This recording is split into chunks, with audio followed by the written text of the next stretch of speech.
All right, everyone, we're going to continue with Chapter 13, Patient Assessment, and this is one of the most high-yield lectures that you're going to have in this block just because there's so much content here. There really is. Basically, this whole lecture is designed to deliver an algorithm, like a program, for you to understand how to comprehensively assess a patient in the pre-hospital setting. And the reason it's so high yield is because a lot of the times people take this class have no clinical experience, or maybe they just have shadowing or just like very limited experience. And you, at the end of this course, you have to be competent to step into people's homes and get a thorough medical history, do a physical exam, interpret vital signs, get all the information necessary in the pre-hospital setting to transport that patient to the hospital. You all aren't just note monkeys. You don't just go in, ask one or two things, and then you're not a taxi service, right? So you need to do a medical assessment and a trauma assessment. So that's the purpose of this lecture. And so we're really going to kind of outline a systematic way to assess a patient and how to go through a pre-hospital encounter. And it will seem like a lot, and it is a lot, but as you practice and practice and practice, and then you start going out in the field and doing it and doing it and doing it, it will become kind of second nature, and you'll make sure these things are done, even if they're out of order. But when we do scenarios, it is important that you stick to this order and you are thorough to get full credit on the scenario and not to fail the scenario, all right? So, the overview. So, every patient will receive a complete assessment. That is the goal and the expectation, all right? So, all components of a history and physical are done, and the order may be different depending on the condition and the mechanism of injury, all right? So, if someone is unconscious and there's no family members around, you may have a trouble figuring out what meds they take, what allergies they have. And so you'll probably start with a physical exam, for example. But if someone's conscious, you want to make sure you'll get all the information you can glean from talking to them before you start doing a physical. So it's things like that. So this is what we're going to talk through, all right? The first thing you need to verbalize on every scenario and every scene you go to is a scene size up. And we have a specific lecture on scene size up, so make sure you understand the content from that. But basically, you need to assess the scene for safety. You need to assess the scene for adequate PPE to protect yourself. So, do I need gloves? Absolutely. Every patient encounter you have gloves. Do I need eye protection? Do I need a face mask? Do I need a gown? Do I need N95s? All right. So every scene you're sizing up, you're saying, okay, is it safe? What PPE or body substance isolation do I need to have?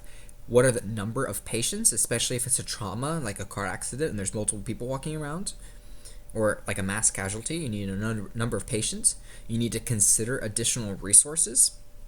Do I need fire? Do I need police? Do I need highway patrol? Do I need a helicopter? Do I need animal control? Do I need hazardous materials? Do I need another ambulance unit?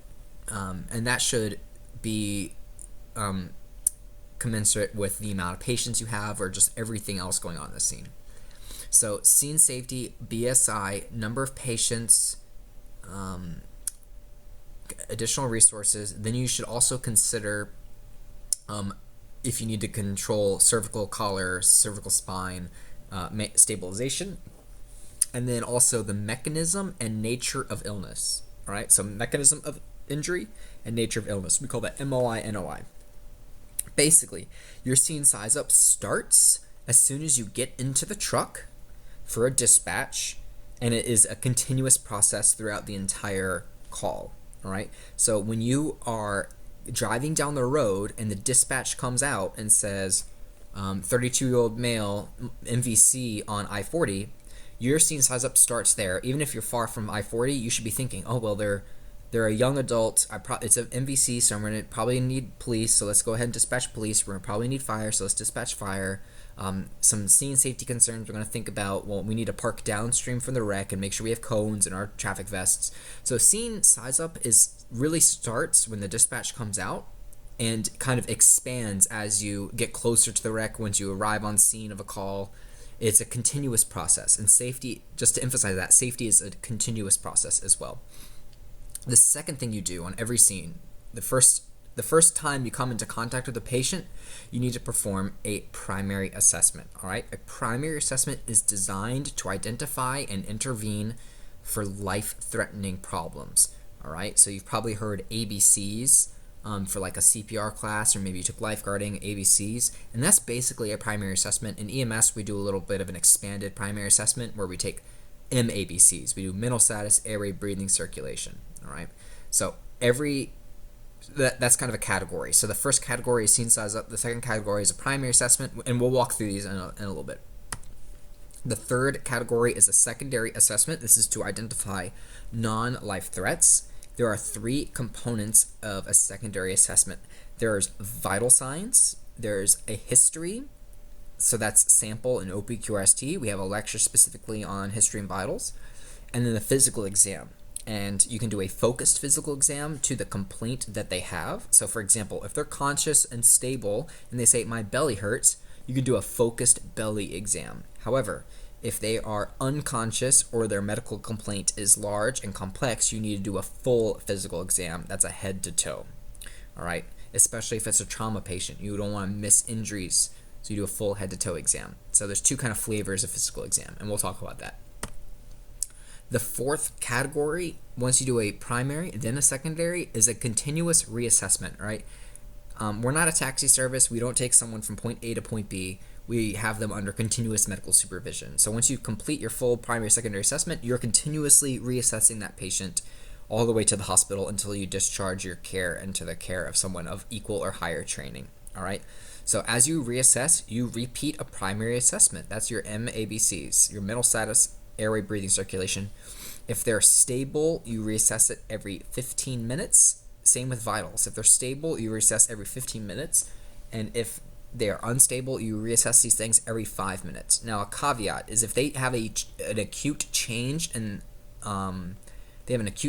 deteriorate, you need to reassess MABCs and vitals right then and there. So, for example, if you're riding down the road and someone's unconscious, they have a king airway in, and you're ventilating, and it's been 3 minutes, and all of a sudden they start moving their arms and waking up, you don't need to wait 2 more minutes to reassess their vitals and their mental status. You can just do it right there. All right.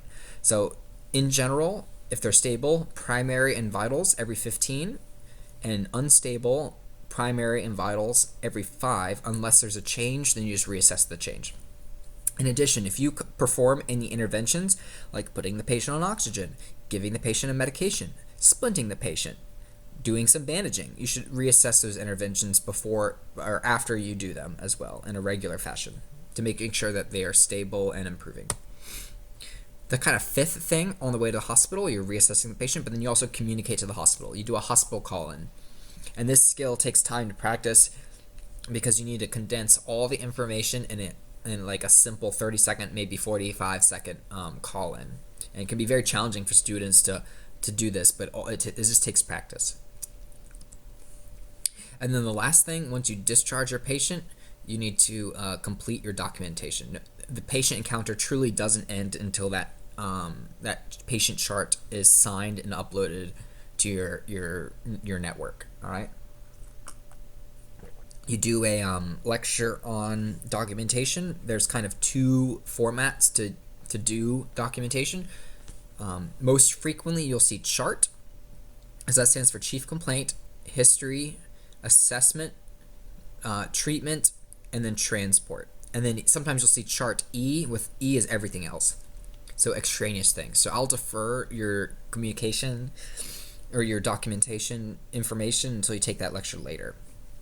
But the summary is step 1 for every call is scene size up. Step 2 is primary. Step 3 is secondary. Step 4 is a reassessment. 5 is communication. 6 is documentation.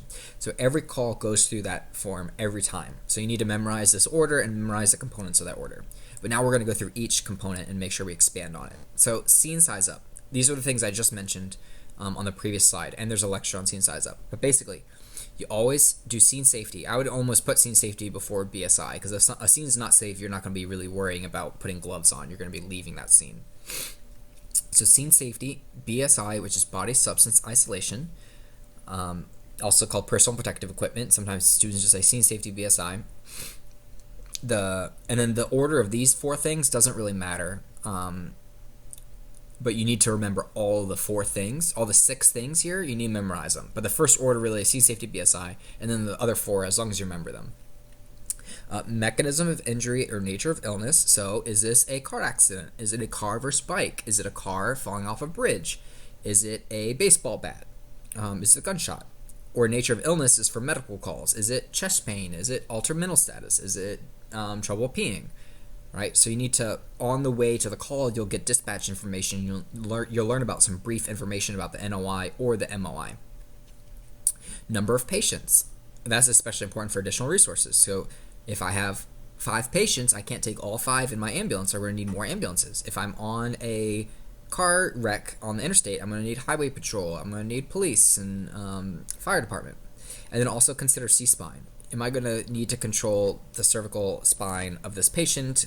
And that kind of is important because you need to minimize certain types of movements and certain types of airway management if there is a head, neck, or back trauma to minimize further neurologic damage. All right, step 2, primary assessment. So we complete a scene size up. That scene size up starts as soon as we get in the truck and get the dispatch information on the way, and it ends once we discharge that patient. Scene size up is continuously changing. Step 2 is primary assessment. The purpose of primary assessment is to identify life threats. So these are the components of your primary assessment. It goes M, A, B, C.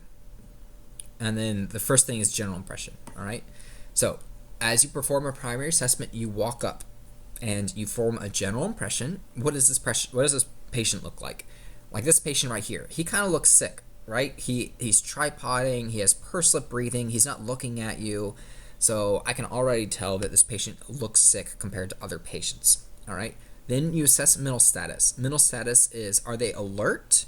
Are they, we use the AVPU scale. Are they alert? Are they responsive to verbal stimuli? Are they responsive to painful stimuli? Are they unresponsive? That's our AVPU scale. All right. In addition to mental status, awakeness, and alertness, we can assess orientation. So if they are A or V, you can assess their orientation. So do they know their name? Do they know where they are? Do they know what day of the year it is? Do they know what happened? So a normal, healthy patient should be alert, and alert should be they're sitting down, and then you walk in and they're aware of their surroundings, and they look at you when you come in because they should be expecting you. That's an awake and alert patient. And then you say, hey, ma'am, do you know your name? Yes, I do. It's Jill. Okay, do you know what time of year it is? Oh, yeah, it's January 20, whatever. Do you know where you are? Oh, yeah, this is my house. Okay. Do you know what happened? Oh, yeah, I was just having chest pain, blah, blah, blah, blah. All right. So that patient would be documented as A and O times 4. So they are alert and oriented times 4 questions. All right. If you walk in and they don't look at you and they're kind of like sleepy or groggy or something and they're not really talking to you, and then you say something to them and they're like, and they kind of wake up, that's called responsive to verbal stimuli. So that's V. And if they can talk, you can assess orientation as well. So we would document that as V and O times whatever, how many questions you ask and they answer correctly. P is responsive to painful stimuli. Now, these patients probably aren't going to be talking, right? So imagine someone super, super, super drunk who's trying to sleep, and then they kind of just grunt and stuff if you kind of shake them. That's kind of responsive to painful stimuli. So you shout at them really loudly, they don't say anything, and then you kind of perform a painful stimulus like a sternal rub or a trap pinch, and then they kind of groan to that. That would be a P. That would be responsive to painful stimuli. And if they don't even respond to any sort of painful stimuli, we just document that as they're unresponsive. All right. So that is our mental status scale. So AVPU, and then use orientation if it is pertinent. After we assess mental status, we assess their airway. Now this can be very quick. If someone's talking full and complete sentences, their airway is patent and open. If they are unresponsive, you need to open and control their airway because they may be snoring, they may have gurgling in their mouth, you may need to suction, do OPAs, NPAs, you may need to do a King. So if someone has a non-patent airway, you need to intervene at the A. B is breathing. You assess their breathing. Rate, rhythm, and quality. Is it strong, regular, good depth, good rate? Do I need to ventilate this patient? Do I need to provide supplemental oxygen? Right? Sometimes students will say MABOC to not forget the oxygen, like the pulse ox and giving oxygen. I like to just think breathing has oxygen in it because I like ABCs, but you need to not forget oxygen here. All right, so either ABOC, MABOC, or MABCs. Just remember oxygen. Circulation. Circulation has three components. One is skin condition. So are they pale, cool, clammy? Are they sweaty? Do they have good cap refill? Are they warm? The second is the pulse. Is the pulse regular or irregular? Is it strong or weak? Is it fast or slow or normal? And then the third is, do they have severe bleeding? All right. And then after you assess for severe bleeding, you establish patient priority. We also call this a transport decision. So we have two flavors of patient priority. We have a stay and play, which means we can stay on scene a little longer, get a complete history, a physical, do all those things. And then the other flavor of priority is load and go. That means we need to get that patient in the back of the ambulance and start hauling ass to the hospital because that patient's sick. So how do we determine those patient priorities? It is mainly provider judgment, but the rule of thumb, if there's anything wrong in the primary assessment, they are a load and go patient. So if a patient looks particularly sick, like super sick, from a general impression, or they are altered mental status, they're unresponsive, that's a load and go patient. Their airway is not patent, we need to intervene, and that patient's a critical patient. Is their breathing inadequate and we need to fix it? Do they have severe bleeding that requires a tourniquet or IV fluids? Do they have no pulse? Are they do we need to do CPR? Do they look like they're in shock? Any problem in this primary assessment makes them a load and go patient. Otherwise, if they're completely stable in the primary and we don't identify any life threats, that is a stay and play patient. So general impression, like I mentioned, do they look normal? What does the environment look like? This patient looks like they fell down and they're probably holding their left arm or something like that. What does the environment look like around them? Do they look stable or unstable? What's kind of their chief complaint? If they're unresponsive, we can't get all this information. But this is just a general, what's your gut feeling right now about the condition of this patient for initial assessment? We need to determine if it's a trauma versus a medical patient.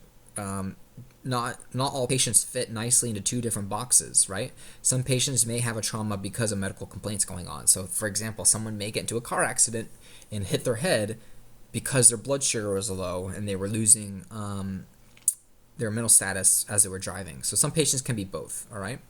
Look for clues in the environment. So look, this patient, my general impression is we're in an automotive workshop or something, and there's some bleeding on his belly and blood here, so I think this is a trauma patient, but I don't want to rule out a medical cause as well. Get the chief complaint briefly. Why did they call 911?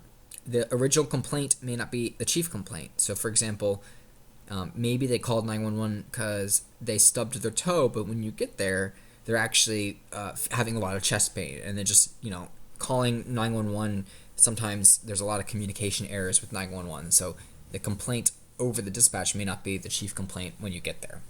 And then patients also change their condition. They may call and be conscious and alert and have a complaint over the phone, but when you get there, they may be unresponsive because their medical problem progressed. If there are family members or other people on scene, they may help you kind of figure this out. Like this patient, my general impression is looks like they were either in bed or trying to get into bed. They're wearing pajamas, so it's probably nighttime. I see an inhaler here, so they probably have a history of some respiratory problems, and I can't tell if that's a cell phone or a pulse oximeter, so they probably already have respiratory problems at baseline, so maybe he was having a breathing problem and kind of fell down, or who knows. We also need to identify life threats, all right? So this patient probably has a broken femur or cut his leg with this thing, so we need to control that bleeding as soon as possible. He also kind of looks listless a little bit. And look, he has a cut on his shirt, so I can't tell. Maybe did he also cut his stomach and we just can't see any blood right now? And we need to take a look there too. If you suspect a C-spine injury, you need to hold inline stabilization, and that means the neck is in line with the back and it's not twisted or turned or topsy-turvy, all right? If someone has a fracture in their cervical spine and you mishandle them or they move and that fracture bone fragment severs their spinal cord, they will be a quadriplegic for the rest of their life. So anytime you suspect head, neck, or back trauma, we need to maintain that spine in line with itself and try to stabilize it from moving and causing worse damage. You'll learn about backboarding patients later. But this guy is holding manual stabilization of the head. All right, so the head, he holds it here. It's neutral relative to the rest of the back, and it's not rotated in one way or the other. Likewise, if you need to do airway maneuvers, someone needs to be holding C-spine and you do jaw thrust because a head tilt chin lift will damage that cervical spine. You also need to get the patient in a good position for assessment. We can't do a full physical exam when a patient's prone like this, so we need to get them on their back, supine. All right, so that's all the things kind of you look at in general impression. Do they look sick? Do they look stable? What are the clues in the environment? Are they in a good position for me to continue my encounter with them, or do I need to move them? Do I need to hold C-spine? And then we assess mental status, and I mentioned this is the scale we use, AVPU. So this man looks very aggressive, but I think he's trying to wake her up or something like that. So if she's not responding to this verbal stimuli, she might be responsive to painful stimuli. So you can do a trap pinch or a sternal rub and see if she responds to that. So here's our scale for mental status or responsiveness, AVPU. So an alert person has their eyes open and they speak to you as you approach. So imagine, I always use this just because it's like pretty relatable, but imagine someone is intoxicated and they're kind of in their own world and you walk into that room and they're not paying attention to you, they're kind of doing their own thing. Well, that person's not really alert, right? They're not paying attention to their environment. It's, a person of sound mental status would be surprised, or their brain should take interest in the strangers walking in the room making a bunch of ruckus and stuff. Maybe they heard sirens out. But if someone's not paying attention to that, they are not fully alert, all right? But someone who is alert is paying attention on that. They talk to you. They recognize that there's different things going on in their environment. All right, that's an alert patient. Verbal only kind of responds to you if you speak to them. So this patient kind of looks listless. I can't even tell if he's looking at us. He may be looking at us, but he's not talking to us. I would expect him to talk to us. So once we say something to him and he does respond, that would be verbal, responsive to verbal stimuli. Pain is if they don't respond to verbal stimuli, then you do a painful stimulus. So the options you can do are a trap pinch, a supraorbital, that means above the eye pinch. You can pinch the earlobe or the armpit.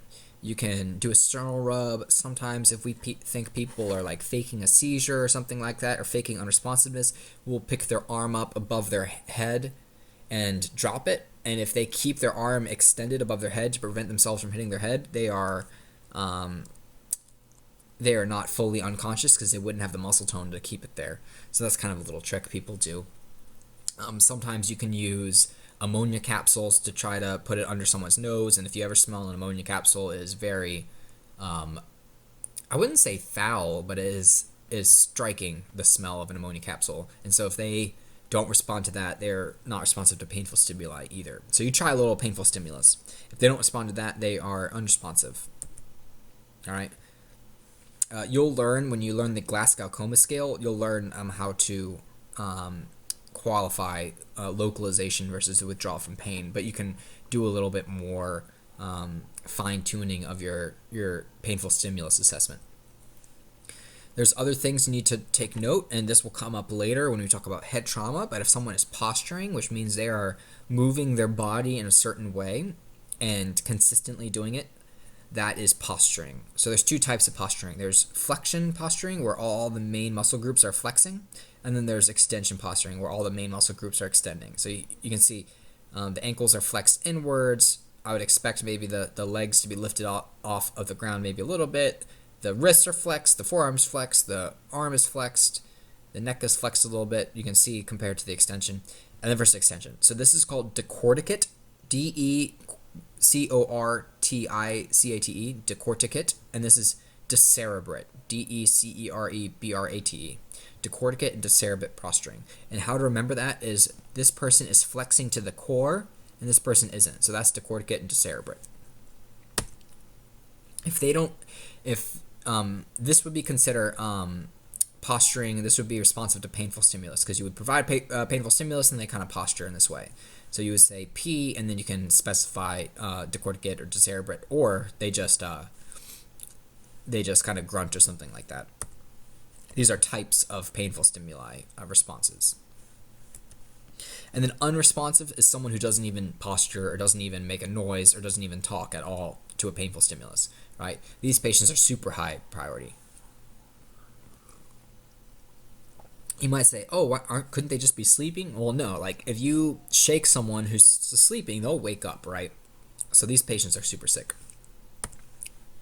And then I mentioned assess orientation. If they can talk, you can assess orientation. That provides you more mental status information. So do you know your name? A better way to ask this is, what is your name, right? Because they just say yes. You don't know if they do know their name. So what's your name? Where are we? What day is it? This skater boy looks like he's interesting. This skater boy looks like he's dejected or something like that, kind of like emo or whatever. But homegirl over here is just making sure that he knows the day. Doing mental status should take no more than 5 seconds, right? So it's really quick when you walk up on scene. Most of the time, if they're alert, like you'll be able to tell when you walk in the door, because they'll be talking already or they'll be looking around. But if they're sick, you need to kind of get in there, do a painful stimulus, shout at them, see what their level of mental status is. And like I mentioned, I mean, you're going to learn about documentation at the end, but anytime you do your components of your primary, you need to be specific about what's going on. So like I mentioned, you can document A and O times 4, V and O times 2, P with localizing pain, P decorticate posturing, unresponsive. That's how kind of all the things you would kind of document, for example. Like I mentioned, someone's alert and then they don't know these things, A and O times 2. So once you do mental status and a general impression, mental status, then you do airway. Is it open or not? If the patient is alert and talking without difficulty, that airway is patent and you can move on, all right? Don't be spending 10 minutes to determine if an airway is patent or not. This should take no more than 5 seconds. Each of these things should take very quick time. So this person has an oxygen mask on, so they're probably dealing with a B problem, a breathing problem. But if they're talking, which it looks like they are, and this person looks alert, then we know A is patent and we can move on. If someone is unresponsive, assume their airway isn't patent, because that tongue will fall into the back of the mouth and cause an airway obstruction. You might hear snoring. That would be a sign of an obstruction. You might hear gurgling. You need to suction the airway. That's where the bulk of the your airway interventions, when you take your second airway block, when you do airway block, that will be where you learn all about how to manage airways. All right. Unresponsive patients can't protect their own airway. All right. Here are sounds that, if you hear, indicate possible airway occlusion. So I mentioned snoring. If there's gurgling, crowing, or stridor. Stridor is always bad. Stridor is kind of a high-pitched noise, and it indicates an upper airway obstruction. So look, this patient, we have C-spine. We're holding C-spine, and this person's kind of doing a jaw thrust to look in the airway. So how do we manage the airway? It's important to do a sequential level of airway maneuvers. So the first kind of most basic level of doing airway maneuvers is your level 1 manual maneuvers, and that's head tilt, chin lift, jaw thrust. The second level is your adjuncts, so NPAs and OPAs, and you'll learn all about this stuff. The third is King Airways, blind insertion devices, eye gels, and then I mentioned for ALS, that would be your intubation and cricothyrotomy surgical airways if you need to go higher than that. Suction is kind of in its own position because you can suction at any point, and that's important. And if someone does have a block in their airway, you need to provide maneuvers to get that up. And you'll learn that during CPR. You'll learn how to relieve an airway obstruction, an acute airway obstruction that is deeper than the mouth. So that's things like the Heimlich maneuver or CPR. Once you assess and intervene with airway, then you go to breathing. You assess the rate and quality of the breathing. Are they tachypnic? Are they bradypneic? Do they have good depth? Is it regular? That's what you assess. You look, listen, and feel. So we're looking at the chest for chest rise and fall. Is the tidal volume normal? Do they have a good rate? We listen for any breath sounds that are abnormal. So like, do we hear more stridor? Do we hear wheezing? And then we feel for breath on the side of our face. Now, of course, if someone is sitting up and talking to you, you're not going to put your ear to their mouth as they talk to you because you know that their breathing is most likely normal. Other signs of breathing emergencies will be cyanosis, so that's turning blue in the kind of the mucous membranes and the fingers. Retractions are seeing the intercostal rib spaces. Nasal flaring, so the nostrils flaring. Tripoding, so that guy holding his legs in the beginning of the lecture was tripoding, and that's to kind of help your airway mechanics to breathe. So patients will reflexively do that if they have trouble breathing. You can, if you've made done this yourself, or go watch someone run like a marathon or something like that, and then after they run and they're tired, they put their hands on their legs and they're sitting there like panting, right? That's tripoding in a way. And I mentioned listen and feel. Listen and feel for breath sounds.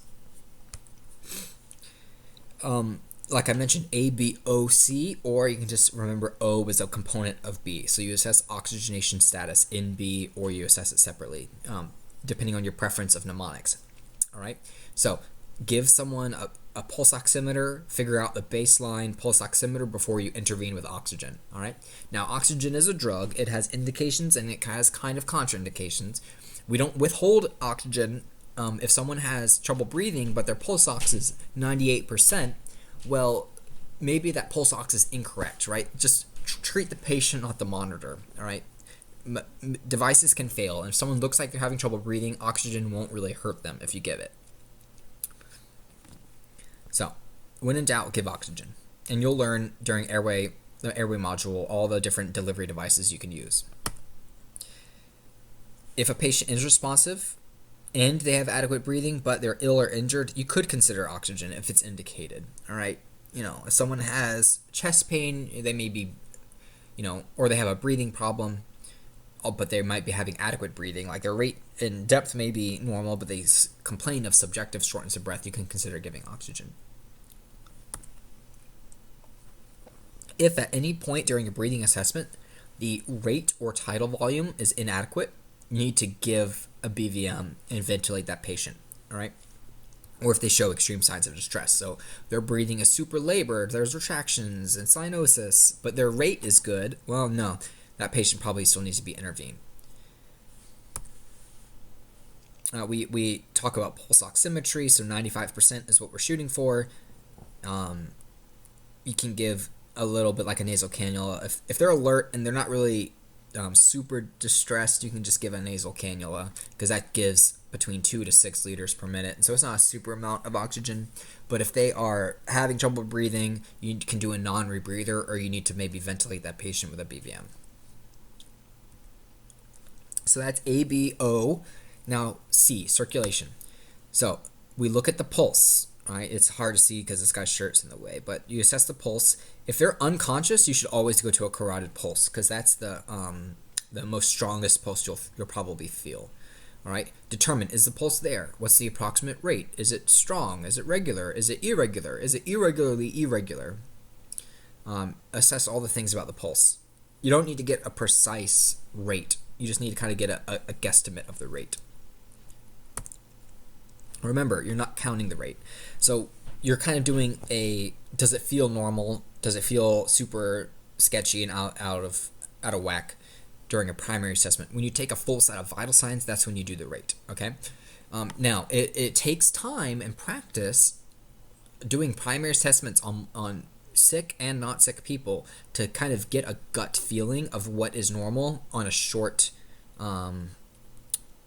palpation of a pulse, because you're not doing a full minute counting heart rate. You're kind of feeling a couple of seconds. Does it feel all right during a primary assessment? Because your goal is to identify life threats and move on. All right. So it takes practice to learn and build that repertoire of what's normal before you can be confident in your assessments in this way. And that just takes time. But that's why we practice in class. In addition to circulation, in circulation, you check skin condition and look for major bleeding. So you may need to expose areas that are blood soaked. So I don't know what's going on here. I would cut this pants off and see what sort of injury we got. And control, if someone just has like a little cut on their arm, that's not major bleeding. I'm going to fix that later after I finish my assessment. But someone who has major bleeding, that's a life threat. We need to intervene right then and there. And like I mentioned, skin condition, the color, the temperature, signs of shock. Is it pale, cool, clammy? Is it warm and flushed? Things like that. Once you do a full primary, you establish transport decision. I mentioned stay and play versus load and go. Unstable versus stable. All right. You still do the rest of your assessment things in the back of the ambulance for a load and go patient, but it just means that we need to pick up the pace of moving this patient to the ambulance because they need a hospital quicker if they're unstable and if they are a load and go patient. This is kind of like the vex of all students because we will say, is it stay or play or load and go? And the students will always say like, well, this is the load and go, but then they kind of don't, like they think they can't do any interventions or do anything on scene. Load and go doesn't mean put them in the ambulance right now. It means we need to be moving much more quickly, getting them to the back of the ambulance. It doesn't mean put them in the ambulance right now, stop everything that you're doing. So sometimes it's just kind of a weird topic to discuss in that way. And you'll see when we talk about through scenarios, this will come up all the time. Like we'll have a patient who is having abnormal breathing and they're probably having an MI, and the student will say, okay, load and go, but I don't know if I want to be giving aspirin and nitro on scene because it's load and go, but that means I have to do a history, but they're a load and go patient, so I can't do it on scene. No, you can still do those things on scene. It's just like a load and go, quote unquote, means we have a critical patient that needs to be like, things need to be done a lot more quick and done more efficiently. Stay and play, I mean, you can be there all day. I mean, of course, you don't want to be on scene for like 3 hours, but you don't need to be getting your ducks in a row, getting the critical information assessed quickly, doing your intervention super quickly. You have time with a stay and play patient. So, in summary, your primary assessment starts with a general impression, then your mental status, in which you assess AVPU and orientation if pertinent. If they're unresponsive, you can't do orientation. So general impression, mental status, A, B, O, C, right? Airway. Are they talking? Is it patent? Is it open? Do they have abnormal sounds? Snoring, gurgling, stridor, crowing, all that stuff. Do I need to fix it? Do I need to intervene here? Breathing. Is the rate and depth normal? O, oxygenation. I include it in my B. What is their pulse ox? Do I need to give them supplemental oxygen here and now? And then C, skin condition, severe bleeding, and pulse. So this slide misses a little bit. Pulse, is it strong, regular, weak? What's going on? Skin, are they pale, clammy? Is it normal condition? Is it wet? Is it hot and dry? Severe bleeding, do I see anything anywhere? And then T, transport decision. So general impression, mental status, A, B, O, C, transport decision. That's your full primary assessment. And you do that on every patient when you first walk in, and you repeat that every 5 or 15 minutes if they're stable or unstable during your reassessment. Because remember, a patient can be stable, you get into the back of the truck, they're a stay and play patient, and you're done with all the things you need to do, and then you kind of get them in the back of the truck, and then 5 minutes down the road, they go unresponsive. Well, hey, repeat your primary assessment, figure out what's going on, but then your transport decision has now upgraded into a load and go faster to the hospital kind of situation, all right? So remember all those components of the primary assessment. There's kind of 6 components. General impression, mental status, A, B/O. Make sure you don't forget O. So you may just remember A, B, O, C, but I like to put O in my B. Circulation, transport decision. So that's your primary. Now, doing a primary assessment, if you're efficient and adept, should take no more than 15 seconds. All right? And that sounds crazy. Like, how are you doing all these things in 15 seconds? Remember, you're not assessing a full breathing rate. You're not assessing a full heart rate. You're assessing the quick and dirty. Is it normal? Is it adequate? Do I need to intervene here or now? So you walk in, You kind of look at the patient as you walk up to them, you start talking to them, you put your hand on their wrist to check a pulse, and as you talk to them, you can tell their airway's patent, you know their breathing's normal, as you feel the pulse is normal, and you can ask them these questions in O, and so you're doing all these kind of at the same time. That takes no more than 15 seconds when you're good at it, all right? So that's kind of important to practice. Now, if someone is unresponsive, you go through these systematically. So you go through general impression through your mind, you assess mental status, you assess airway, you assess breathing, circulation, transport decision. However, if at any point as you go through the systematic way and like an unresponsive patient, you identify a life threat and intervene, you need to intervene right then and there. So someone's unresponsive, they're snoring, you walk up to them, you do a sternal rub, they don't respond, you hear snoring, you need to do a manual maneuver to open it, you need to put an OPA in, you need to make sure they still have a pulse and breathing, and then you start ventilating them there. All in your primary assessment before you advance further into your secondary assessment. So let's talk about your secondary assessment. So there's 3 components of a secondary, and the order depends on multiple things. So the 3 things in your secondary are physical exam, and there's 2 flavors, a focused or a complete. Then there's vital signs, and then there is the history of what's going on, also called sample OPQRST. The sequence that you do those 3 things in depends on if it's a medical or a trauma patient. For example, a trauma patient, the physical exam is going to be more pertinent because you're going to find injuries or all sorts of problems, bruises, lacerations, burns, swelling. You're going to find that, and you want to find that sooner rather than later. But for example, a medical complaint, a physical exam may not tell you as much as you want as the history will. The history is really the key for medical. So the order kind of changes, and we'll go through that in a little bit. The mechanism. If someone stubs their toe, your physical exam doesn't need to be complete. You can just look at the toe, all right?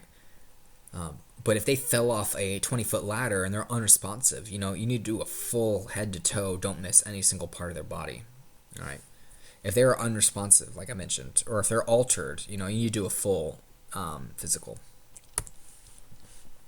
Once you do your full secondary reassessment, I mentioned the purpose of reassessment is adjust care as needed, identify anything you missed. Hopefully you don't miss anything, but we're human, we miss things, but that's why we do reassessments. And then detect changes. So remember, in your reassessment, you're reassessing vital signs.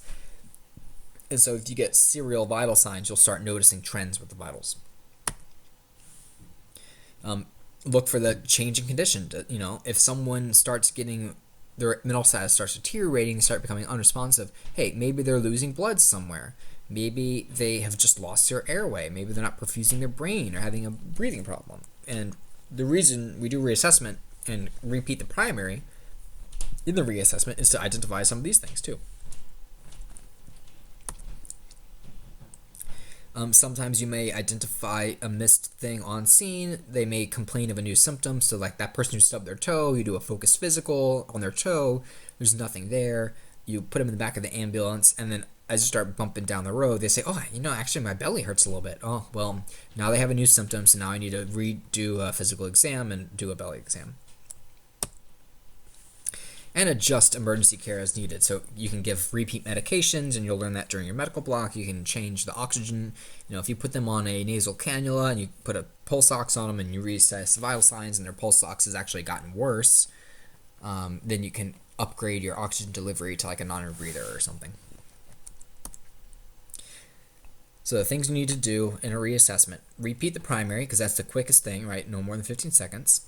Reassess vital signs every 5 or 15 minutes, depending on if they're stable or unstable.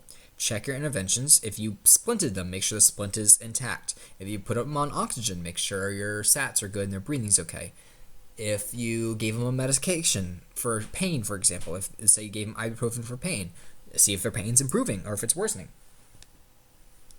If you need to, repeat the physical. Like let's say you gave albuterol for breathing problems. You need to repeat lung sounds. That's in your physical exam. And then also always note trends in the patient's condition. Like I meant, I don't want to be too repetitious, but you reassess AVPU, assess breathing and airway, and circulation. So these are the same things we just talked about. And then readjust the transport decision as needed. So I mentioned part of your primary assessment is transport priority, and so it can change. If someone was stable and you get them in the back of the truck and then their primary starts deteriorating or their vitals start getting worse, you could always readjust that transport decision.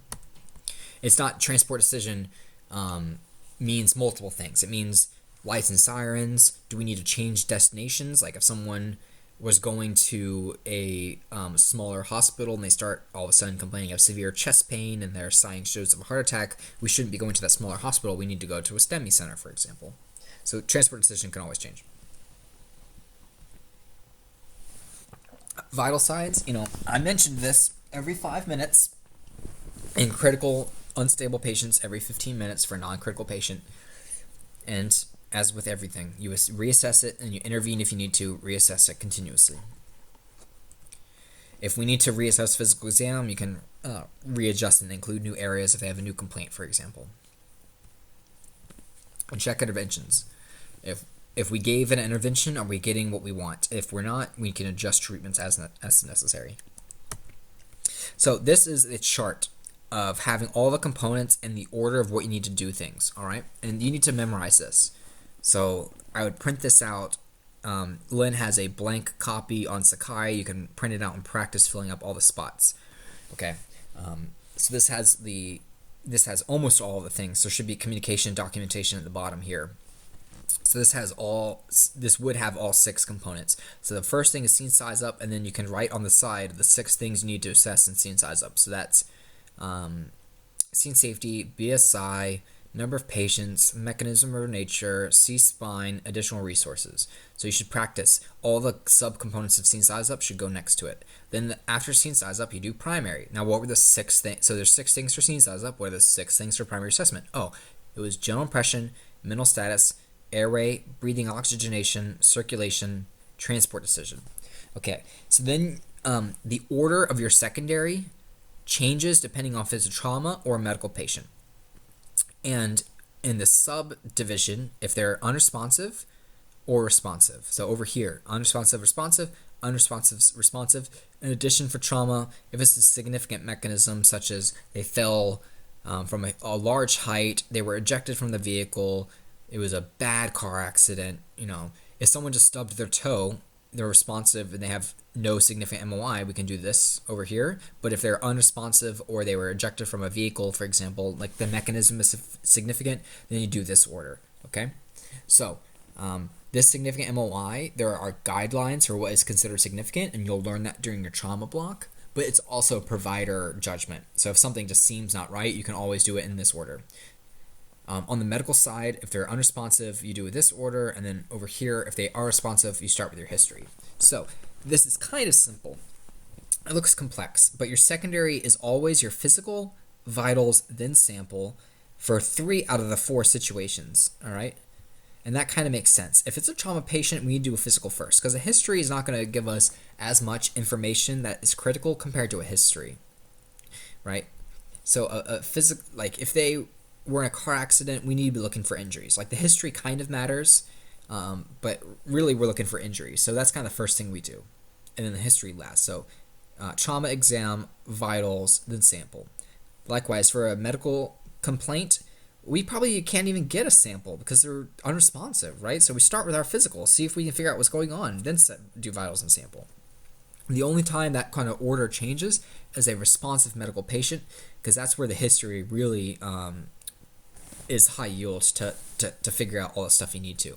So you just take sample, move it to the top, and then just move the other 2 down in the same order. So vitals are always after your exam.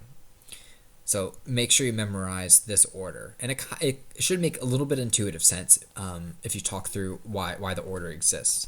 Now, the only other change is if they're unresponsive significant, you do a full body exam. And if it's a non-significant and responsive, like they stub their toe, the modified means you just do a focused on that area. So if I stubbed my toe, you don't need to look at my head, neck, chest, abdomen. You just look at my toe. That's what the modified is. The rapid trauma is the full assessment from head to toe. Same with the medical. A rapid medical is the same thing as rapid trauma, pretty much. That's a full thing head to toe. If someone's responsive and they're complaining of breathing problems, for example, you can just do a modified. You don't need to do a head to toe, look at their feet and all that stuff. You can just do a modified look at their lung sounds if they have breathing problems, for example. That's a modified secondary. Once you do a secondary for trauma and medical patients, then you do reassessment. Now remember, that's Q 5 minutes for unstable patients, Q 15 minutes for stable patients. And the three components of reassessment are repeat of primary, repeat vitals, and assess interventions. All right, so that's continuous until you get to the hospital. So that's 1, 2, 3, 4, and then also down here should be communication, call into the hospital, and then documentation that ends the encounter. So I would memorize all those components. So let's go through trauma real quick. Manage life threats as they are found. So for a critical patient, if you find like little nick cuts or small non-critical injuries, you don't need to interrupt your exam to address it. If you do identify critical injuries, you need to address it then and there. And as you do your trauma block, you'll learn what are the considered critical injuries to intervene on. So just foreshadowing. So if you find a sucking chest wound, if you find a wound on a laceration on the neck, if there's an abdominal visceration, if they have a femur fracture, you need to stop your physical and address it immediately because those are life threats. If they have a cut on their forehead or their forearm is broken, that's not a critical injury. You don't need to interrupt your exam just to do it. Okay, like I mentioned, if they're unresponsive with a significant MOI, you do a full head-to-toe. We call that a rapid trauma or a rapid secondary assessment. It has multiple names, unfortunately. You just have to get used to the multiple names. But we just mean a head-to-toe full physical exam. If they are responsive and they have no significant MOI, they stub their toe, they dropped a broken glass on their hand, you can just do a modified on that area of the body assessment. You don't need to look at everything. You'll learn Glasgow Coma Scale. This will come back in trauma, so I wouldn't commit this to memory right now because it's not the highest yield for your second exam, your airway exam, but you're going to need to know this for trauma, so I'm just going to signpost it now. So you can choose to memorize it now or come back to it later. But we'll talk about this later as well. But the Glasgow Coma Scale is a more comprehensive physical exam of the neurologic status of a patient, and it's confusing to students because the highest score you can get is 15, but the lowest score is 3, which kind of doesn't really make sense because I would just subtract 1 from all these numbers and then you could get like a 12 and a 0, but how it was designed is 15 and lowest is 3. So there's 3 components. There's eye opening, there's verbal response, and there's motor response. And my little mnemonic is EVM. Eyes, verbal, motor. EVM 4, 5, 6. So eyes can get 4 total, verbal you can get 5 total, motor you can get 6 total. So EVM 4, 5, 6. Those are the 3 components and the 3 scores you can get in each subsection. It is a good predictor of severity and prognosis. So I'm not going to go through what all these things mean. This will come back in trauma and we'll go through it a little bit more. But you can also read it and get the general idea. So here's posturing on here. Here's inappropriate words. Here's them. This is the AVBOO scale. So it looks similar to what we've been talking about. All right. This is just some outcome scales from Glasgow, but I don't know how this relates to the 15 over here. But there you go. All right.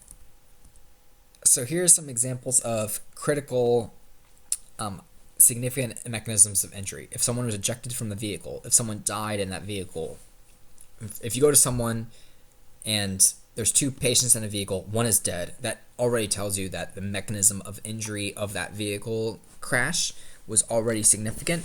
So you should treat the alive patient with a lot of suspicion that something is going on. Fall from greater than 20 feet. High speed collision. So that, 45, 50, 65, it might depend on your protocol. Intrusion into the patient compartment. A foot of metal intruding into the patient compartment in a vehicle. If the steering wheel is deformed, that means that their body crushed up against the steering wheel. So that's a high mechanism of injury. Blast injuries, because there's all the shock waves can cause havoc in the body.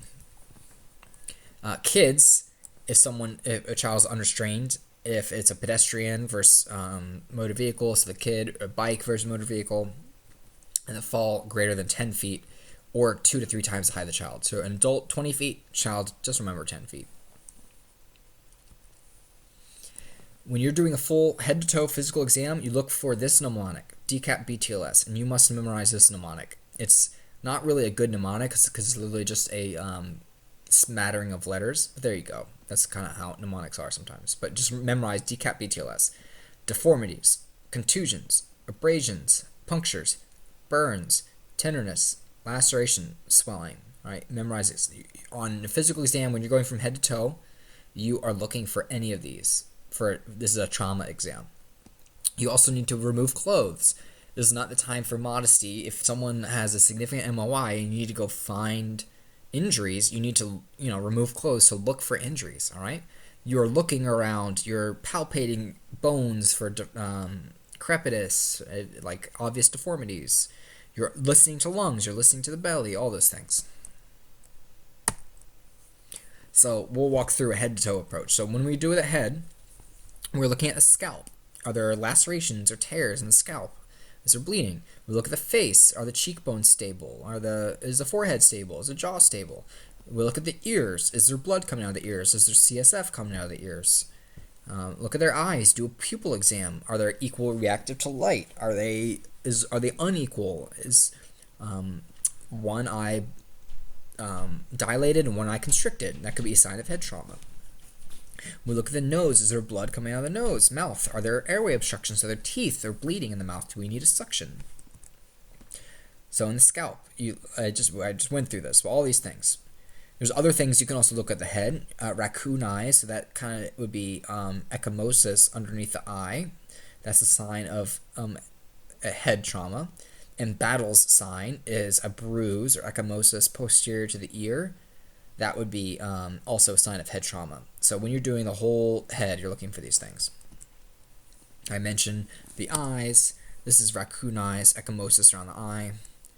Ears, looking for Battle sign. This is Battle sign right here, bruising behind the ear, sign of head trauma. This is a trick to look at if there's CSF coming out of the nose or the ears. So CSF is clear, all right? And if you mix a clear liquid with blood, well, it's like impossible to tell what the liquid is coming out of the ears. But if you do the halo test and put some gauze or paper and touch it to the fluid, you kind of get like a capillary action, and you get some chromatography in a way where you separate the layers of the fluid, so the less dense fluid will drift further. So that's a positive halo test. So the blood will stay in the center, and the CSF, the clear fluid, will go around. So that's kind of fun. Nose, like I said, blood, CSF coming out. Is the nose deformed?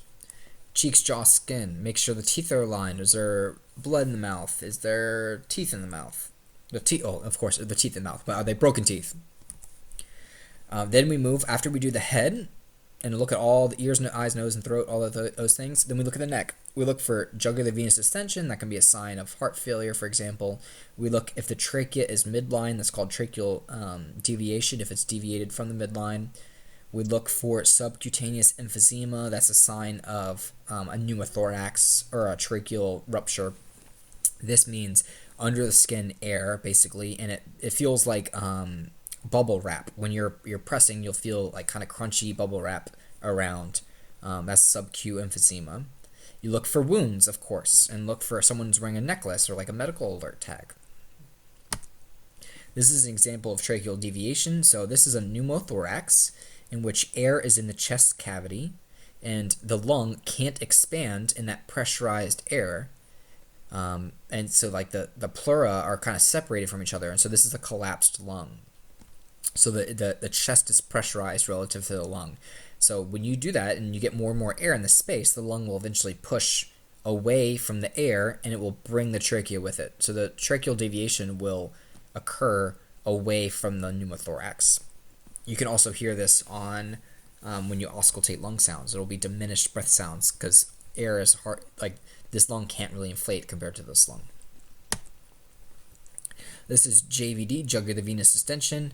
So this is neck veins being distended, this is a sign of heart failure or poor right ventricular flow, because the blood will back up to the SVC and then the jugular veins. If you find neck wounds, these are critical wounds to deal with. I don't know, this maybe looks like a blast injury and a bunch of debris, shrapnel kind of cut things. But this is high risk because there's so many critical structures in the neck, right? There's your trachea, there's your esophagus, there's your carotids and jugular veins. So these need to be addressed immediately, so we're looking for them. If you do find neck wounds, you need to put an occlusive dressing on it immediately and call ALS if you notice the trachea being deviated, because ALS can intervene on pneumothoraces with special techniques, and an occlusive dressing means airtight. So if you have wounds here, you don't want air getting into the neck and impeding on blood flow and airflow in the trachea and the esophagus. So an airtight dressing needs to go on these neck wounds. So if you find them here, you gotta stop your exam and address it, because those are critical injuries. Once you pass the neck, then you can put a C-collar on. Before you put that C-collar on, don't forget to check the back of the neck. So you're assessing the neck for tracheal deviation, JVD, any wounds, but you're also assessing the back of the neck for the vertebral stability, all right? If we need to put a C-collar for more stabilization, you put it on after you check the neck, because you won't be able to have access to the neck once you put it on. Okay, so we did the head, we did the neck, now we're going to the chest. So look for trauma, DCAP, BTLS on the chest, skin, wall, all that stuff. Look for chest rise and fall. Do we get equal chest rise and fall? We can palpate the ribs and the sternum to make sure that the ribs are stable. Then we auscultate four places, top and bottom of the right and left lungs. You also need to assess the shoulders and the clavicles, sternum, and chest. So we'll practice this on each other. We'll practice full rapid trauma exams. But when you are efficient at doing a full physical exam, it can take 90 seconds is kind of the standard we do. But you don't want to miss a part of the body. You don't want to go from neck right to the sternum and the rib cage. Don't forget the shoulders and the clavicles. When you're doing the chest, put your hands on the ribs, have them take a deep breath in. See if there's flail chest. This is a segment that is separate from the rest of the ribs, and it will have paradoxical movement compared to the rest of the chest wall. So that is a life threat you need to address. Look for contusions on the rib cage. Do you find wounds? Do you find an open sucking chest wound? Is there a lack of symmetry between the ribs? Or do you just find broken ribs? Listen to breath sounds on 4 places. So this is a flail chest. A little hard to see here, but basically it is... you'll see different definitions in textbooks, but it's usually 2 ribs contiguously broken in 2 spots, at least 2 ribs. You can have 12 ribs broken continuously, but a minimum of 2 ribs in 2 spots. So for example, if I just broke this segment, these 4 ribs on one side, the ribs are still connected on the other side, and so they won't get paradoxical movement. But if I break them on one side and the other, this is like kind of a free-floating section, and this will have abnormal movement compared to the rest of the rib cage. So that's what's a flail chest. If you have a single rib broken in 2 spots, it doesn't really have this physiology to it. But if you have 2 ribs, at least 2 ribs in 2 spots each, that's a flailed segment, and that needs to be addressed. And you'll learn about that during trauma block. So if you find flail chests, if you find open chest wounds, you need to do occlusive dressings on those and stabilize flail chests. And we'll talk about that more when we get to the chest lecture in trauma. Once you go through the chest, then you go through the abdomen. So you do a belly exam. You palpate all 4 quadrants. You kind of put your hand on top of each other and press a little lightly and then a little deeper in all 4 quadrants of the belly. And kind of roll to get the surface area to make sure you're really getting a good belly exam. Look for swelling of the belly, distension. Does it look discolored? Are there wounds? Palpate if you feel a pulsating mass. That could be a sign of a AAA. We will learn about that during the cardiovascular lecture in medical. Do they have tenderness? Is the abdomen rigid? If they have an area of severe pain, don't palpate directly over that, all right? Because you know they're already in pain. You can palpate the other quadrants. If they're complaining of severe right lower quadrant pain, you can palpate the other three quadrants to see if that pain extends. But you know they hurt there. You don't need to palpate there. So there's some signs of abdominal injuries, and you'll see this during your abdominal lecture. I believe this is a seatbelt sign from from a car accident. And I think this might be Cullen's sign, which is a sign of a bleed. You also look for impaled objects. So this guy got stabbed with a screwdriver. Then you need to stabilize that. That could be life-threatening and critical. You might find a evisceration. So if you have a tear in the complete abdominal wall, organs may protrude out. And you'll learn how to treat that during trauma. But this is also a critical injury, so treat that later. Or treat that when you find it. So if you find an impaled object, keep it in place. If you find evisceration, put a moist dressing and seal it with an occlusive dressing. And then if there's distension or bleeding, you need to call ALS because that could be shocky. Now, in this lecture, the main point of this lecture is to talk about the format of a physical exam, not for you to memorize the treatments of these neck wounds and sucking chest wounds and eviscerations. That is not the point of this lecture. So I would put those on back burner as these slides come up because she just wants to signpost these are the things you'll learn later in the course. All right, so focus on what we're looking at, not the treatment just yet. You'll get to it, I promise. Once you get to the belly, then you do a pelvis. If there's an obvious injury or severe pain, don't be doing this because you'll cause more instability, but you're looking for bleeding from the pelvis. Priapism is an erection. So, for example, men, if they get spinal cord trauma, will have a reflexive erection that is persistent just because of how the sympathetic nervous system and parasympathetic nervous system are disrupted. So that could be a sign of spinal cord damage. It's not that the patient is necessarily aroused. Incontinence, if they lose urine or bowel control, that could be a sign of a seizure or head trauma, for example. So you look for incontinence. Instability of the pelvis could be a sign of fracture. And then tenderness, of course, just could also be a sign of a fracture. To assess the pelvis, you bring your hands on the hips, you bring them together, and then down into the floor of the patient to assess stability. You're assessing for its stability, tenderness, and any crepitus. Crepitus is like bone crunching on bone. That would be a sign of like a fracture, for example. But you don't pull the pelvis towards you. You kind of push it into the floor and push together at the same time. All right. The chest, abdomen, and pelvis is and head are the hardest parts. Once you get all that, then it's just the extremities and the back. All right. So lower extremities, go down the legs, check TCAP, ATLS, both sides, compare both sides. Make sure the legs are of equal length. Make sure there's no obvious deformities or like the kneecap is in the right place. If the legs have awkward internal or external rotation, that could be a sign of a hip dislocation. And then when you get to the feet, you assess PMS. PMS stands for pulse, motor, and sensation. And you assess these in all four extremities. So pulse, do you feel pedal pulses? Motor, can they push down and pull up against your hands? Sensation, can they feel you touching on their feet? Do this, go down each leg sequentially and then do PMS in both legs simultaneously. Like I mentioned, pulses. Look for posterior tibial or dorsal pedal pulse. Sensation, can they feel you touching? Motor function, have them put your hands here. Can they push down against you? Like a gas pedal, can they pull up against you? Remember, when you do a PMS simultaneously, the reason why we're doing this is because we're looking for equality as well as isolated findings because of a head, neck, or back injury. So, for example, if I have a spinal cord injury, I may not be able to feel you or move, but I might have good pulses. Or if I have a certain type of spinal cord injury, I may have weakness in only one extremity, but my PMS is intact on the other extremity. So that's why you compare. Once you do lower extremities, then you come to the upper extremities. Likewise, you do deformities as you go down, TCAP, BTLS as you go down, and when you get to the hands, you do PMS. And they squeeze your hands. Can they feel you touching their fingers? Do they have good radial pulses? You do that.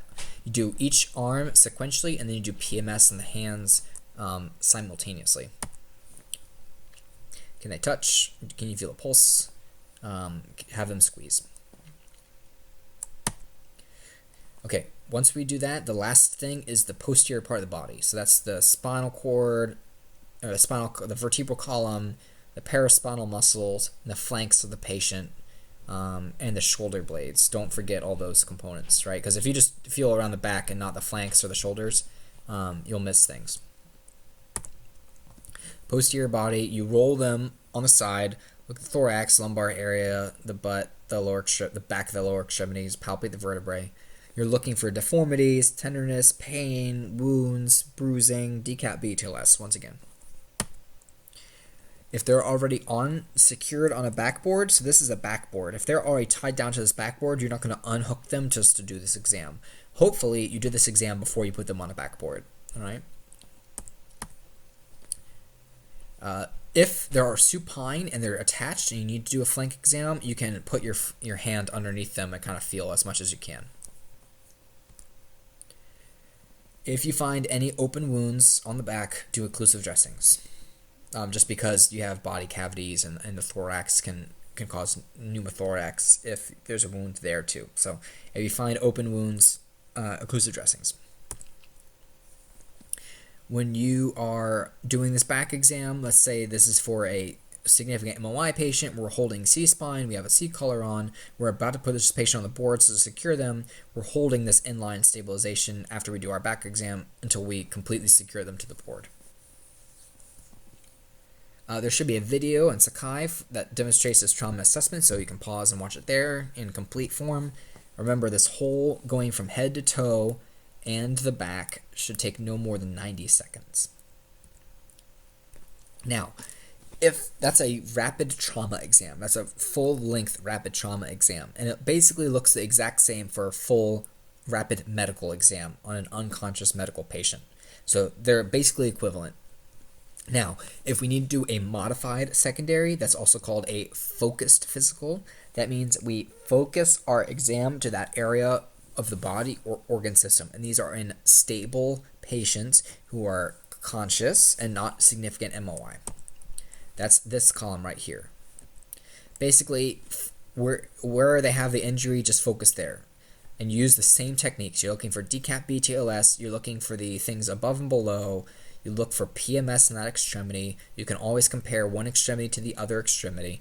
And you can treat these on scene because by definition, these patients aren't going to have significant MOI, so they're not going to have a low-to-go situation, so you can treat them on scene. So homeboy right here broke his elbow. So if he's fully awake, alert, and oriented, and it wasn't like he broke his elbow from a vehicle ejection, he just like fell down and broke his elbow, you do a focused physical, look at his upper arm, make sure nothing's going there, look at the elbow. You see this obvious deformity right here. I see bruising. I want to assess PMS distally. Can he feel me? Because I don't want to know if the nerves have been damaged from this fracture. Can he feel me? Is there good pulses distally? Can he squeeze my hand? Or can he wiggle his fingers? I want to know about all that stuff before I splint. Yep, so this just says PMS, and you don't need to,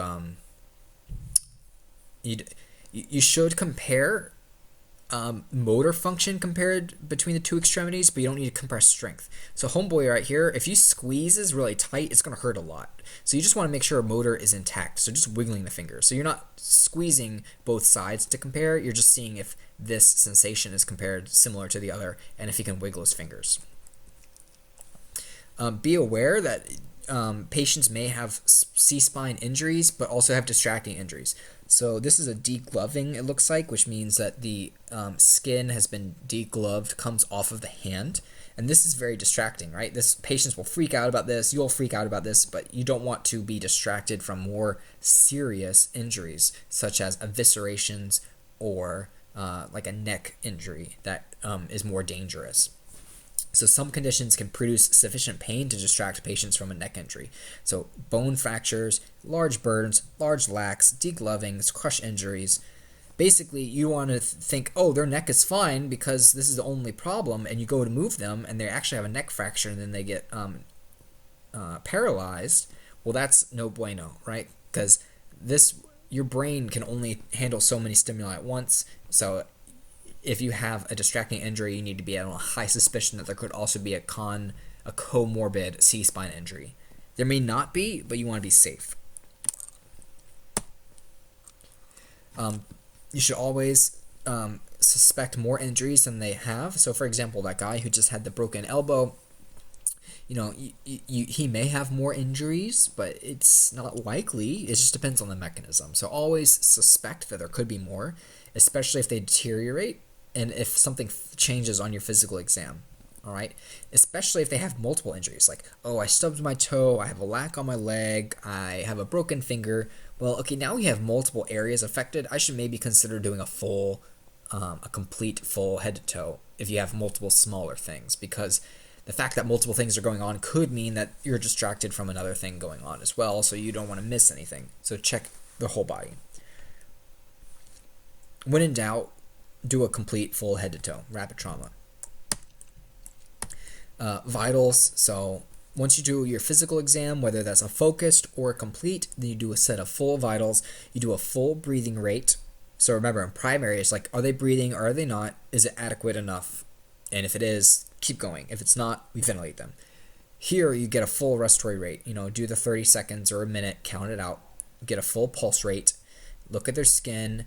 Make sure it's not pale, clammy. Is it warm? Do they have good cap refill? Do a full blood pressure. We don't do this during a primary assessment. We do it during a vitals check. Repeat pupil exam. So sometimes students will do the pupil exam during the rapid trauma, which is totally fine.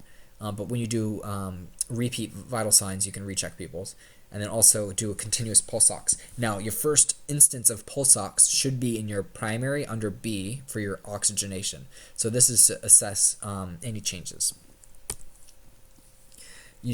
I also like to think my vitals section in my assessment is vitals and more, vitals plus. So there's other things you can do, and you'll learn all about these things during your medical block. But things you can check is like blood sugar. You can do a EKG, stroke screen, other things like that in your vitals to check. So you can always look at blood sugar. And then sample history. So you should refer back to your vitals and history lecture for more engagement in these topics, and likewise for the history. So sample and OPQRST. So signs, symptoms, allergies, meds, pertinent history, last oral intake, everything else, onset, provocation, quality, radiation, severity, time. So for any sample or for any sign or symptom, you can do OPQRST for S. And OPQRST is usually more relevant in medical patients because, if I stub my toe, the quality isn't super relevant. The pain is probably not radiating anywhere. The onset, of course, is when I kicked the door, and the time is when I kicked the door, like 5 minutes ago. But if it's chest pain, you get much more information with OPQRST compared to a trauma patient. So you still consider asking them, but you have discretion. It always makes me sad when students just kind of regurgitate this without thinking about the problem. Like, someone broke their arm and the student just regurgitates OPQRST without thinking, if they broke their arm, the radiation isn't really a relevant question. So, the best students are able to titrate their questioning that's relevant. And that takes time as well to practice. We already talked about sample, and there's a whole lecture on that.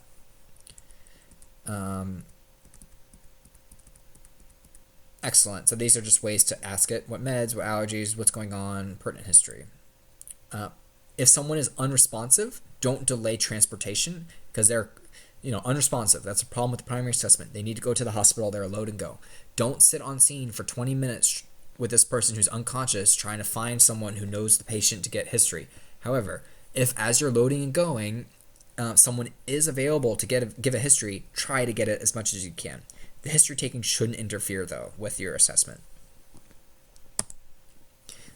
Patient transport. Life threats must be managed prior to transport. You don't want to be doing a traction splint or tourniquets in the back of an ambulance riding down the road. You want to stabilize life threats on scene and load them and go.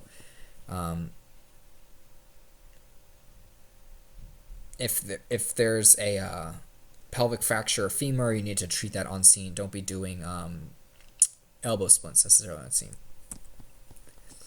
Once they're immobilized, this is a load and go. So there's they call it the platinum 10 and the golden hour. So for trauma patients, the best chance of survival is not having a good paramedic on scene fixing everything. It's getting to the OR and getting people getting blood and all that, and the problem fixed in the operating room. So a good paramedic, their job is and a good EMT is the scene time less than 10 minutes. So the first hour they need to get to the OR, the first 10 minutes they should be leaving the scene. So during the Aurora shooting, that the movie theater in Colorado, a lot of stuff was learned from many MCIs, multiple mass casualties and stuff. But what was particularly impactful about Aurora was there were so many patients on scene that it was EMS was trying to get on scene. They were trying to triage patients. These patients had gunshots, and so that's a significant MOI. They were on scene for a long period of time. It's hard to coordinate multiple units going to different hospitals. It's just a very difficult job. But the patients that survived the most and were most likely to have best outcomes were the patients that, when the police first arrived on scene, the police threw them in the back of the police cruisers and took them to the closest hospital. It's exactly because of the scene time thing. Because those patients at that movie theater who had gunshots and stuff didn't necessarily need good paramedic care to fix them. That's the good paramedic care isn't going to fix them. The OR is going to fix them, and the blood products in the hospital is going to fix them. All right. So it's not to say that medics don't help people. That's far from the case. How medics and EMTs help people is packaging people up and getting them to a quick destination. So for critical trauma, it's not about fixing them and finding every little laceration and bandaging it on scene. You're actually doing patients a disservice by doing that. It's treating the critical injuries on scene so that you can package them and start going to the hospital. And if you have time as you're driving with that to the hospital, you can do the other less life-threatening interventions because you're already en route to the hospital. So that's just important. This is called the Platinum 10 because the Platinum 10 on scene time for the golden hour to the OR. Remember, always consider if you need to upgrade your transport, because in reassessment, you're doing a continuous repeat primary, repeat vitals, reassess your interventions. Part of your primary is consider transport. So in general, when do you transport? Well, after your assessments, but if someone is deteriorating, getting worse, you need to make sure you do a physical exam before you transport, but you don't want to be doing interventions on scene if they're super critical. I already mentioned these 3 reassessments: primary, vitals, interventions. You can break if you want, but we're going to go through medical. Basically, the sequence depends on the mental status. This is easy. If they're unresponsive, do a full rapid trauma. The book also calls it rapid medical. They're literally the exact same. So a full secondary assessment, head to toe, then do vitals, then do sample if they're unresponsive, right? If they are responsive, start with your history, and then do your exam and vitals. So if they're unresponsive, full head to toe. This is considered a critical patient if they're altered, right? So you need to look head, eyes, ears, nose, throat, neck, chest. This person, for example, has a scar on their chest. So to me, that says a history of bypass surgery for their heart. And so they probably have a cardiac history. So this unresponsive patient, I already know some information about their history. Maybe that's what's going on, causing them to be unresponsive. Look for environmental clues. So there's no real environmental clues here, but that's an example of a clue you can find on physical exam. Head, I don't want to recapitulate literally what we have just discussed in trauma because it's literally the exact same. Look at the face, scalp, eyes, look at the pupils, look at the nose, look at the mouth, look at the neck, look for JVD, accessory muscle use for any medical alert tags. A stoma is a surgical airway for patients who have a laryngectomy or something like that. So you've probably seen like the Tobacco Reality Unfiltered commercial where the people have those talking things in their neck. That's because they probably have laryngeal cancer and that's their airway. So if you see that, that's their airway. So that tells you about their medical history in a way. Chest symmetry, feel the chest rise and fall, look for scars, look for devices like pacemakers. You'll see pacemakers kind of on the top right chest under the skin. You might find medical ports. So if they have cancer and they need long-term infusions, you'll see like little ports on them. They may have tattoos that have their medical history. Who knows? Auscultate the chest. Then go to the, here's some sounds you may hear. They may be diminished. They may be absent. You might hear wheezes, crackles, rails. We'll talk about that when we do our respiratory lecture in our medical block. Abdomen. Distension, discoloration, palpate, all four. I mentioned the pulsating mass, so this is literally just recapitulating what the trauma exam is. The only other thing they mentioned here is you could also assess for rebound tenderness. That's to see if there's peritoneal irritation in the stomach. So how you do that is you hit the bottom of the feet, and that if they hurt when you hit the bottom of the feet, that could be a sign of rebound tenderness. So how they're doing it here is this person's doing like a calf raise, and they're going to drop on their feet. You can also do this if they're supine, just by hitting the feet with your hand or something like that. It's a sign of peritoneal irritation. Pelvis, same thing. Are they incontinent? Are there injuries? Are there tenderness? Is it stable? Extremities, as you go down the extremities, or decap BTLS. Part of decap BTLS is S, swelling. Same thing is called edema. So maybe they have heart failure, and you'll learn about that during cardiac lecture during your medical block. You're assessing skin, PMS, same thing. So it's basically the exact same thing as a trauma assessment, with looking for more medical etiologies. So here's some examples of things on a medical assessment, which is the same thing as a trauma assessment, but this is called edema. You basically think of it like a sponge. Like you actually push your finger into the tissue and it remains indented. That's from fluid overload. So that's called edema. You might find ischemic feet where there's ulcers or something like that, or like super janky circulation problems. You'll find that. Here's modeling of the skin, kind of a reticular lacy pattern. Can be a sign of shock. Once you go through the legs, you assess the arms. So it's the same thing. Go through the legs and the arms, and then you assess the posterior. So look for discoloration, tenderness, edema. Sacral edema may indicate heart failure. So this is edema, which indicates kind of right heart failure in the legs. However, patients who are bedbound, the fluid won't settle here. It'll settle in the lower back, and that's called sacral edema. We'll get more into that stuff during our medical block. That's sacral edema, right there. Same thing, baseline set of vitals, literally the exact same thing. History is the exact same thing. There's a medical assessment video, you can watch that. And then emergency care. So once you do a full secondary assessment for trauma and medical patients, then you can provide your medical care, and your medical care is commensurate with the findings you find on exam and your history. If you need to, you can place patients in recovery position because this maintains an airway if they are unresponsive or something like that. Usually suction is available as well if you need to suction airways. So, like I mentioned, if anything is wrong in your primary assessment, whether it's M, mental status, M, A, airway problem, B, breathing problem / oxygenation, or C, circulatory problem, which includes pulse, skin, and severe bleeding, if anything is abnormal, that's a high priority load and go transport. Golly, these slides are repetitive. Okay, if they're a conscious medical patient, the only change is you do history first. So you do a history. You do OPQRST, because that's part of sample. This is how to do OPQRST. There's also a whole lecture on sample and OPQRST, so this should talk about it there. But some ways to ask these questions. Onset.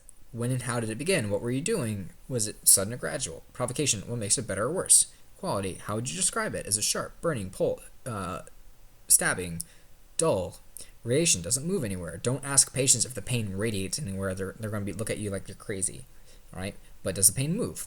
Severity. Scale 0 to 10, 1 to 10. I've never figured out which one's the best way to do it. I say 1 to 10 just because that's just reflexive. But 0 being no pain, 10 being the worst pain. How would you rate your pain? Time. How's it been going on? Is it constant, intermittent? Does it come and go? That's OPQRST. OPQRST is essentially a subset of sample, so I like to remember SOPQRST ample, if that works for you, or you can just remember them separately. However, not all OPQRST questions are going to be relevant for the same complaint.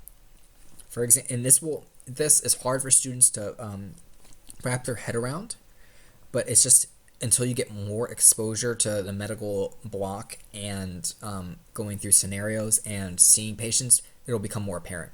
For example, chest pain is really important in chest pain to figure out provocation. What makes that chest pain better or worse? It doesn't radiate anywhere because that could be a sign of a heart attack. The chest pain, if it's burning, it could be more likely acid reflux, versus if it's sharp stabbing, it might be an MI, a heart attack. So those questions are super relevant for chest pain. But for a headache, you're not going to ask, does a headache radiate anywhere? Because headaches don't really radiate. However, the headaches may be provoked by like looking at light or something. So that these questions can be kind of modified to the complaint, and it just takes practice learning about medical problems, which you'll learn about during your trauma and your medical modules, about what questions are important. But not every part of these things are the same for every complaint. Physical exam, same thing with trauma. If it's a focused physical, if they're conscious and they can tell you, yeah, my belly hurts. Well, you don't need to be looking at their head, eyes, ears, nose, throat, and their feet. You can just do a belly exam. Baseline vitals, as with everyone, look for any changes from the baseline and provide emergency care by medical control. Right? If anything in the primary goes abnormal, it is now high priority patient. Reassessment is the same for medical and trauma patients. Reassess primary, that's your impression, mental status, ABOC. Stable patient every 15, unstable every 5. Check interventions. If you put them on oxygen, make sure you didn't run out of oxygen. If you gave meds, can you give more meds? Did the meds work? Do they have side effects from the medications? Is their pain improving? It was a 10 when you got on scene, but now it's an 8 after you gave nitro. Reassess your interventions. Whoa. Okay. Let's talk about this real quick. We have a 23-year-old male fell 20 feet from a balcony. Now that should stand out to you. Is 20 feet a significant MOI? Yes, it is. So this is a 23-year-old male trauma patient who fell from a balcony. So that's a significant MOI. So this is going to be, I'm just already thinking, if this was a dispatch in my scene size up, I'm already thinking. Scene safety. Well, it's at a concert. Is there going to be crowds there? Am I going to be safe? PPE, BSI. I'm probably going to need gloves at a minimum. Additional resources. It's a concert. I'm going to need law enforcement, most likely. Maybe it's a significant MOI, so I'm going to want first responders. C-spine. Certainly I'm going to want to hold this person's C-spine and stabilize it. Additional resources, I already mentioned. MOI, NOI. This is a significant MOI. He fell. So that's my 6 components of my scene size up, only from like a dispatch information. Bystander says he was talking and moaning right after the fall. Now he won't respond. When you get there, you do a primary assessment. He's not alert. Well, I want to know, is he responsive to verbal? Is he responsive to pain? Or is he fully unresponsive?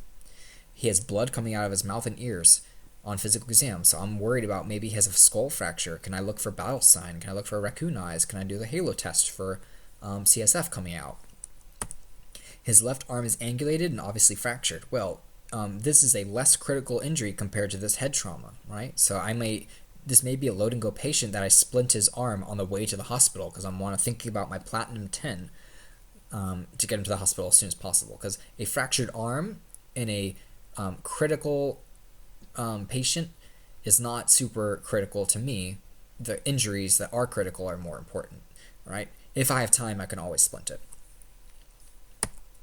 What would be our first action when we arrive at the patient? Well, I would say we need to do a full primary assessment and we need to hold this patient's cervical spine to immobilize it. Because if he has a head fracture or head problem like this could be distracting and it also could be masking. And he's also not alert, so he can't tell us if his neck hurts. So we need to assume that his neurostatus is tenuous from a potential neck injury. So we need to hold his head in position in line and stabilize it. Then we perform a full primary assessment. We look at general impression when we walk up, which is probably blood coming out of his ears and mouth. We need to assess his full mental status. He's not alert and he's not talking, but is he responsive to verbal stimuli? Is he posturing to painful stimuli? Is he completely unresponsive? Is his airway okay? Do I need to suction it? Do I need to put an NPA or an OPA in him? If there's a potential skull fracture, I do an OPA over an NPA. Does he have a gag reflex? Is his breathing okay? How's his skin? And then this would be a critical patient. So I would try to load him, go him. What assessment do we do first? I mentioned the primary. With components of that assessment, I just mentioned that in order. Life threats, how do we manage them? I kind of mentioned that already. He might have abnormal breathing. We need to ventilate him. He can't protect his airway. There may be blood in his airway, so we need a suction. We got to OPA him. You can consider doing a King. Assess oxygenation with pulse ox. What injuries should we suspect? We mentioned head trauma. We also mentioned a deformity of his arm, baseline sets, literally all of them. This is a dumb question because you just get all complete set, but what are they? Okay, respiratory rate, heart rate, blood pressure, skin condition, pupils, pulse ox. Would we prefer perform a full rapid trauma or a modified rapid trauma? Now, this is a critical patient. He's altered. And this is a significant MOI. So all day, every day, we're doing a full rapid trauma on this guy. That's probably how we discovered his left arm fracture. But he might have some belly pain, or he might have something on his legs. Who knows? So you don't want to miss anything. What does a change in middle stats indicate? Probably the head trauma. When did you transport? Under 10 minutes, load and go. Do a primary. Do a full rapid trauma on scene. Stabilizing life threats. Get him on the back of the truck, and then complete my vitals there, and splint after we get going. How do we put them in transport? On a spine board with a C-collar. What would we do en route? So this is the communication, documentation, and reassess. So reassess every 5 minutes. This is an unstable patient because he has a mental status problem in his primary assessment. En route, we would call the hospital, say that we're en route emergency traffic with a critical patient, and then tell them all the vital signs and all the things that we found, and then document everything. All right, let's do one more, I hope. Scenario 2, 78-year-old female, breathing difficulty. She has a heart condition, hasn't been feeling well for 2 days, thought her mother was napping, went to wake her, she didn't respond. Patient supine on the couch, pale, cyanotic, snoring respirations. So this is already like a critical patient, right? This is not normal behavior to be blue and snoring. I doubt this patient is just sleeping. They probably are super sick. So do we suspect she's trauma or medical? Well, she has a heart condition. There's no kind of sign of trauma, so it's probably a medical patient. The first action we do is we do a primary assessment. We do a general impression, which is she's pale, supine on the couch, and snoring. We do an airway assessment, or we do a mental status assessment. We say, hey, are you okay? Shout at her. She's not alert. She's not responsive to verbal. She is, I'm just going to assume she's unresponsive, so she's you. Then we need to do her airway, so she's snoring, so we need to do a head tilt, chin lift, suction if needed, assess her breathing and her pulse. We do that primary assessment, and we just talked about that. What life threats are we assessing for? We're assessing for airway life threats, mental status life threats, breathing. Is she breathing adequately? Does she have a pulse? How's her skin condition? It was pale and blue, so that's a problem. Her oxygenation is probably poor, so we need to give her supplemental oxygen. Would we collect a sample history first or do a medical assessment? Okay, that's a good question. Is this patient conscious? No. So then we just do a full rapid trauma, full rapid medical assessment from head to toe, look at everything. Who would we get sample history from? Would we do that before this exam? No. We would do the exam first, and then we would talk to the family and try to get a sample as we are loading and going. Full or modified? Well, this is a critical patient, so we do a full. How do we collect sample history? Quickly from the daughter as we are addressing the life threats and in this load and go patient. Middle status possibly indicates that this patient has poor oxygenation status of her brain, probably from a heart problem. So we need to give supplemental oxygen. We need to artificially ventilate. We probably need to call ALS. This is a critical patient. What do we expect the SATs to be? I would expect it to be low because she's pale and blue. When do we transport? As soon as possible after we identify life threats and treat them. So we establish a patent airway on scene. We establish good ventilation on scene. We establish good oxygenation on scene. When that's stable and there's no other life threats that we can identify then and there, we would transport there. How do we prep her? Well, she's supine on the couch, so we probably need to use a board or a tarp or a sheet, some way to get her onto the stretcher, but she doesn't need to be on a backboard or immobilized. What we'd do en route, we would reassess every 5 minutes. This is a critical patient. Call the hospital, tell them what's going on. Excellent.